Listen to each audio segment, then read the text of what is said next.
आज हम आपको एक ऐसी कहानी सुनाने जा रहे हैं जिसको सुनने के बाद में आपकी आंखों से आंसू नहीं रुकेंगे। एक जवान बेटा अपने माँ बाप से इतनी नफरत करता है, इतनी नफरत करता है कि अपने माँ बाप को देखना भी पसंद नहीं करता है।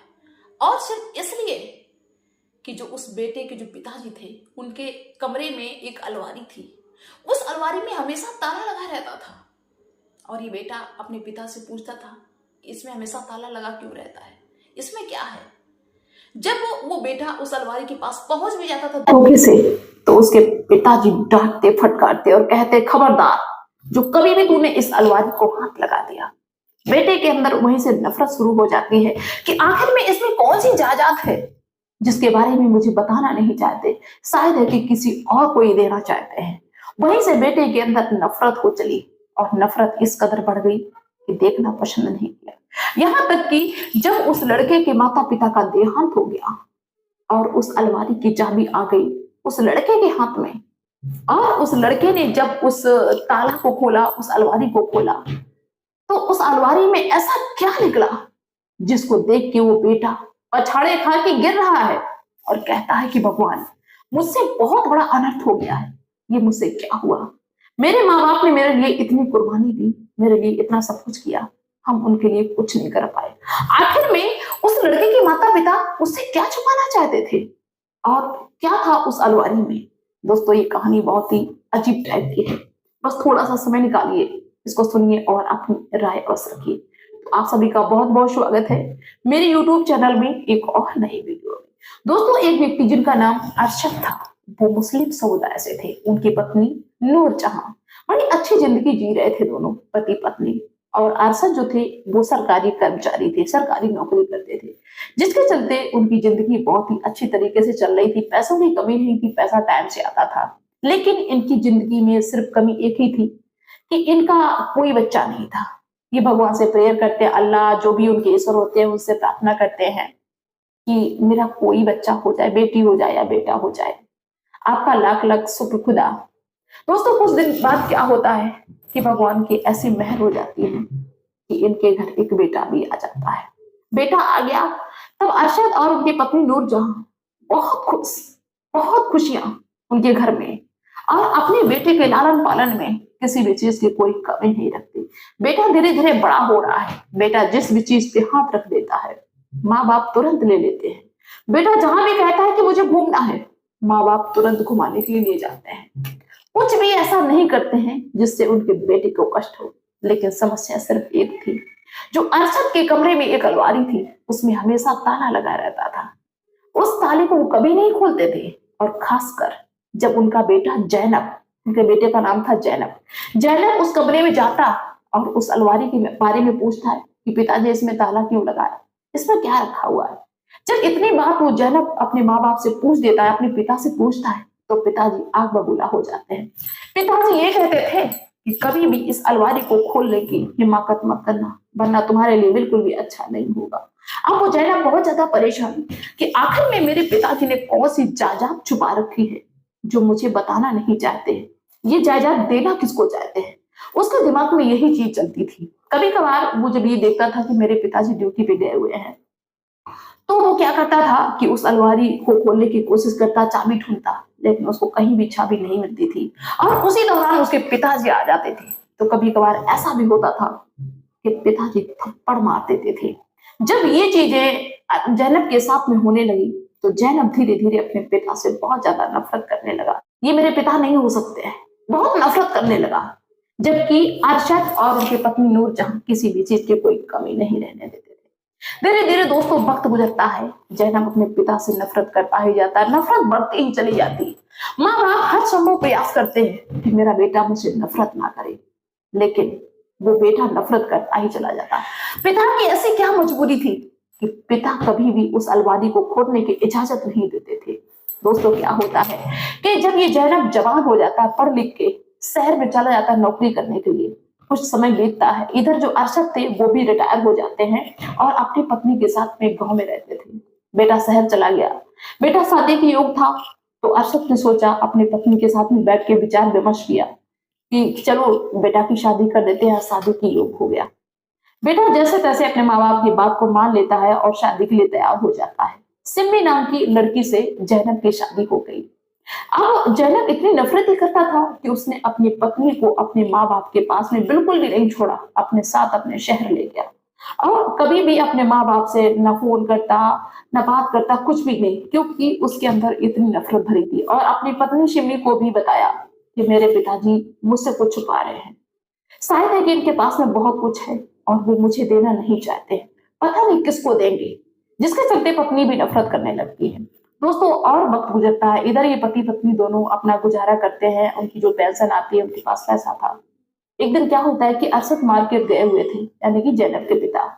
मार्केट से लौटते वक्त उनका एक्सीडेंट हो जाता है और वो एक्सीडेंट दोस्तों इतना भयंकर था कि अरशद के दोनों पैर टूट जाते हैं। अब तो असहाय, अब तो कोई भाई दूसरा हो जो देखे, क्योंकि इलाज भी करवाना है, ट्रीटमेंट होना है, सेवा भी करनी है, सब कुछ। और जैनब तो नफरत करता ही था, लेकिन फिर भी उसने डोग इलाज के डर से वो गांव में आता है और अपने पिता को साथ में और अपनी माँ को साथ में लेके जाता है कि तुम कहाँ रहोगी, चलो शहर में, क्योंकि हम यहाँ पे रह नहीं सकते, वहां पे हम काम करते हैं, वहीं पे रहो चल के। बेमन से लेके गया और हॉस्पिटल में जाता, वहां पे उनका इलाज चलता है, वो भर्ती रहते हैं 1 महीने के बाद में जब वो डिस्चार्ज होते हैं उस हॉस्पिटल से, तो जैनब घर पे लेके आता है। जैनब बड़े उखड़े मन से अपने माँ बाप की सेवा करता है, यहाँ तक कि थोड़े बहुत दिन सेवा करता है, इसके बाद में ताने मारता है। उसकी पत्नी कहती कहां से इनको ला के रख दिया, इन्होंने हमारी जिंदगी बर्बाद करके रख दी है, इनकी सेवा करो, घर में बच्चा है वो करो, काम करो, और कब ये जाएंगे। माँ बाप जब इस चीज को देखते हैं तो बहुत ज्यादा दुखी होते हैं। यहाँ तक कि जो जैनब की माँ थी उनसे सारा काम उनकी पत्नी करवाती है कि तुम यहाँ पे काम करो, हम तुमको बैठे बैठे नहीं खिला पाएंगे, क्योंकि जैनब की पत्नी के अंदर भी अपने सास ससुर के प्रति नफरत भरी हुई थी। दोस्तों इसी नफरत के चलते ये दोनों माता पिता बहुत ज्यादा दुखी होते हैं। यहाँ तक कि जो बेटा था वो अपने पिता से कहता है कि जो भी तुम्हारे पास में पैसा हो उससे इलाज करवाओ, मेरे पैसों पे बिल्कुल भी डिपेंड ना हो। तो पिताजी कहते हैं कि बेटा मेरा सारा पैसा अकाउंट में है, हम ठीक होंगे, सब निकाला देंगे, लेकिन अभी मेरा इलाज तो सही से कराओ। लेकिन बेटा इतनी तीखी बातें करता है कि अरशद के सीने में चुभती हुई चली जाती है। अरशद बहुत ज्यादा दुखी थे क्योंकि दोनों पैरों से असहाय थे, कुछ कर सकते नहीं। तो बेटा बहुत नफरत करते हैं। उनकी पत्नी उनकी सेवा करती है, जो भी उनको खाना पीना होता था। अरशद की पत्नी नूर जहां ही बनाती थी, बहू कुछ भी नहीं करती थी। बहू अपना खाया पिया और आराम से लेट गई। बहू को कोई चिंता नहीं थी कि मेरे ससुर मेरे सास इस हालत में है। दोस्तों और वक्त गुजरता है। एक दिन जब अरशद बहुत ज्यादा दुखी हो जाते हैं तो वो अपने दोस्त जिनका नाम था अबरार, उनसे संपर्क करते हैं और कहते हैं कि तुम मुझे देख जाओ आके, मेरी बहुत ज्यादा बुरी हालत है, एकदम शरीर से असमर्थ है, ऊपर से हम क्या ही बताएं। आगे कुछ नहीं बताते हैं अरशद। क्या होता है कि उनका दोस्त अबरार कहता है कि अब फला डेट को आएंगे, और दोस्तों अरशद के दोस्त अबरार ने जिस डेट को आने की बात कही थी वो उसी डेट को पहुंचते हैं और अपने दोस्त से मिलते हैं, बहुत ज्यादा खुश होते हैं। इधर क्या था कि जो अरशद का बेटा था जैनब और उनकी बहू को भी वो अबरार अपने पास में बुलाते हैं और कहते हैं कि बेटा अपने माता पिता की खूब सेवा करना, तुम्हारे माता पिता ने तुम्हारे लालन पालन में कोई कमी नहीं रखी, तुम्हारे माँ बाप ने तुम्हारे लिए बहुत कुछ किया है, बहुत बड़ा त्याग किया है। तो जैनब और उसकी पत्नी तो पहले से ही नफरत करते थे, वो अबरार से भी उल्टा लड़ने लगे। ये कहते हैं कि मेरे माँ बाप ने कोई नया काम नहीं किया है, ये तो दुनिया करती है, हम भी अपने बच्चे के लिए करते हैं सब कुछ, इन्होंने मेरे लिए क्या किया। और उन्हीं के सामने अपने माँ बाप को उल्टा सीधा बोलने लगते हैं। जब अबरार इस चीज को देखता है तो अबरार भी बहुत ज्यादा दुखी हो जाते हैं कि औलाद कैसी है, ये लोग कैसे बात करते हैं। यहाँ तक कि अबरार ने जैनब को और उनकी पत्नी को हर संभव प्रयास किया समझाने का, अच्छी शिक्षा देने का, लेकिन जैनब ने एक बात उनकी नहीं सुनी और कहा कि यहाँ पे वकालत करने के लिए आए हो, चले जाओ यहाँ से, तुम्हें किसने बुलाया यहाँ पे, क्यों आए, मैंने कहा था तुमसे यहाँ पे आओ। बेइज्जत करके घर से निकाल दिया। जब दोस्तों अरशद ने ये चीज देखी और अरशद की पत्नी ने तो बहुत ज्यादा दुखी हो गए और अरशद ने अपने बेटा जैनब से कहा कि बेटा अब हम चाहे जैसे अपनी जिंदगी काटें, लेकिन हम अभी यहाँ से जा रहे हैं, सुबह मेरे लिए गाड़ी एक बुक कर देना ताकि हम गांव तक आराम से पहुंच जाएं। तो जैनब कहता अपने पिता से कि तुमने बहुत अच्छा फैसला लिया, ये तुम्हें बहुत पहले लेना चाहिए था, हम सोच रहे थे कि शायद तुम्हें छोड़ के आए, लेकिन तुमने अपने मन से ये फैसला ले लिया, बहुत अच्छा किया। चलो ठीक है, तुम्हारे लिए सुबह हम गाड़ी कर देते हैं, यहाँ से जाओ और जैसे भी रहो जाके, जिसके साथ भी रहो जाके, मुझे कोई आपत्ति नहीं है।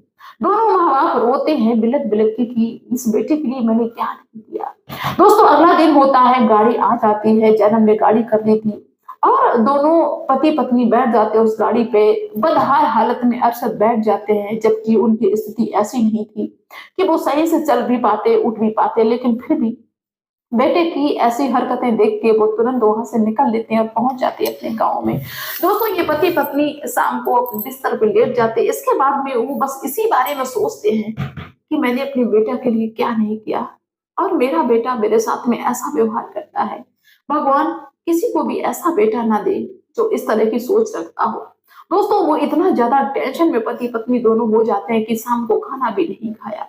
और जब सुबह हुआ, लोगों ने देखा कि पति पत्नी दोनों की मौत हो गई है, दोनों इस दुनिया को छोड़ के चले गए। जब बेटा को इसकी खबर लगती है तो बेटा अपना झूठा मूठा फर्ज निभाने के लिए आ गया कि लोग सुनेंगे तो क्या कहेंगे। झूठा मूठा फर्ज निभाया, अंतिम संस्कार किया, बिल्कुल भी कोई कष्ट नहीं हुआ। बेटा अंतिम संस्कार करके बस शहर के लिए निकलने ही वाला था। लोगों से कह रहा था कि मेरा टाइम बर्बाद हो रहा है, इनका अंतिम संस्कार कर दिया, वो यहाँ से जा रहे। जब वो जाने वाला था तभी वो दोस्त आ जाता है अबरार, जिसको जैनब ने बेइज्जत करके अपने घर से निकाला था। वो अबरार जैनब से कहता है कि बेटा रुको, इतनी जल्दी तुम्हें क्यों है जाने की? तुम अपने माँ बाप से सिर्फ इसलिए नफरत करते थे ना कि तुम्हारे माँ बाप ने, तुम्हारे खासकर पिता ने कभी तुम्हें उस अलमारी को हाथ नहीं लगाने दिया जिसमें ताला लगा रहता था। लेकिन आज मौका है, क्योंकि वो इस दुनिया को छोड़ के चले गए हैं। आज मौका है, खोल के देखो आखिर में उस अलमारी में क्या रखा हुआ है। दोस्तों अब तो ये चीज सुन के वो जैनब कहता हाँ ये बात सही है, आज तो मौका है, आज देखेंगे कि इन्होंने अलमारी में क्या छुपा रखा है। दोस्तों अलमारी को खोला गया, अलमारी में कुछ पेपर रखे हुए थे। उन पेपरों में एक ऐसा पेपर था जिसको जैनब ने पढ़ा और पढ़ के जैनब पछाड़ खा के गिर गया। पत्नी जब उस पेपर को पढ़ती है तो पत्नी भी पछाड़ खा के गिर जाती है, क्योंकि दोस्तों उस पेपर में लिखा था कि आज के 30 साल पहले मैंने अपने बेटा जैनब को एक अनाथ आश्रम से गोद लिया है। जब जैनब ने ये बात जानी कि मैं अनाथ था, मेरा इस दुनिया में कोई नहीं था, इन्होंने मेरी जिंदगी बना दी, मुझे अपने साथ लेके आए और कभी भी इस चीज का एहसास नहीं होने दिया कि मैं उनका सगा बेटा नहीं हूँ। हर संभव प्रयास किया उन्होंने मेरी जिंदगी बनाने के लिए और उनकी वजह से आज मैं इतना कामयाब हो गया हूँ, शहर में रहता हूँ। लेकिन मैंने उनकी इज्जत कभी नहीं की। मैंने सोचा कि पता नहीं इन्होंने क्या छुपा रखा है इसमें। जब पत्नी सुननी पड़ती है तो वो भी अपने पति से कहती है कि तुमने ही मेरे खिलाफ दुनिया भर की बातें भरी थी, तुम्ही ने नफरत करवाई माँ बाप से और माँ बाप आज दुनिया को छोड़ के चले गए। जब दूसरा कागज देखा तो रखा हुआ था पेपर, उसको जब पढ़ा तो उसमें उन माँ बाप ने अपने बेटा जैनब और पत्नी सिमी के नाम पे सारी जायदाद लिख रखी थी कि सारी जायदाद मेरे बेटा और बहू के नाम है। वो सिर्फ इसलिए उस अलमारी को जैनब को कभी छूने नहीं देते थे कि मेरा बेटा अगर ये जान लेगा कि मैं अनाथ था, अनाथ आश्रम से मुझे लेके आए हैं, तो उसको बहुत कष्ट होगा, जिसकी वजह से कभी भी उन्होंने अलमारी को छूने नहीं दिया। वो बस यही सोचते थे कि मेरे मरने के बाद में मेरे बेटा को पता चले कि हम उसको अनाथ आश्रम से लाए थे। बेटा और बहू यही सोच सोच के रोते हैं, बेटा यही सोच सोच के रोता है कि मेरे पिता ने मेरे लिए कितना कुछ किया, मेरी माँ ने मेरे लिए कितना बड़ा त्याग किया और हम उनको अंतिम बार भी खुश नहीं कर पाए, उनको कभी मैंने खुशी नहीं दी। मैं कितना अभागा बेटा हूँ। और दोनों रोते हैं, पछताते हैं।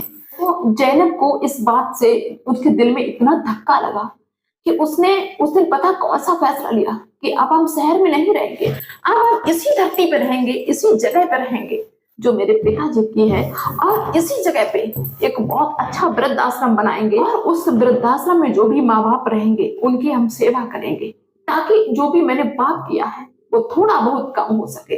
दोस्तों ये सोचते सोचते और रोते रोते जैनब की आंख लग जाती है। तभी जैनब को सपने में दिखाई दे रहा है कि उनके सर पे कोई हाथ फेर रहा है। बेटा मैंने तुम्हें माफ कर दिया, आज मेरी आत्मा खुश हो गई, तुमने पश्चाताप कर लिया, आज से मुझे कोई तुमसे शिकायत नहीं है, अब मेरी आत्मा को शांति मिल गई। जब जैनब की आंख खुलती है तो जैनब फिर से रो पड़ता है, क्योंकि उसको इस चीज का एहसास हो गया था कि शायद उसके माँ बाप उसके आसपास ही हैं, और आज हम जब पछता रहे हैं तो वो खुश हो रहे हैं कि कम से कम मैंने अपनी गलती को स्वीकार किया। तो कोई भी भाई मेरे इस तरह का काम ना करे जो बाद में पछताना पड़े। तो आप लोग अपनी राय अवश्य रखना। मिलते हैं नए वीडियो में, नए दिन, तब तक के लिए बाय सभी को।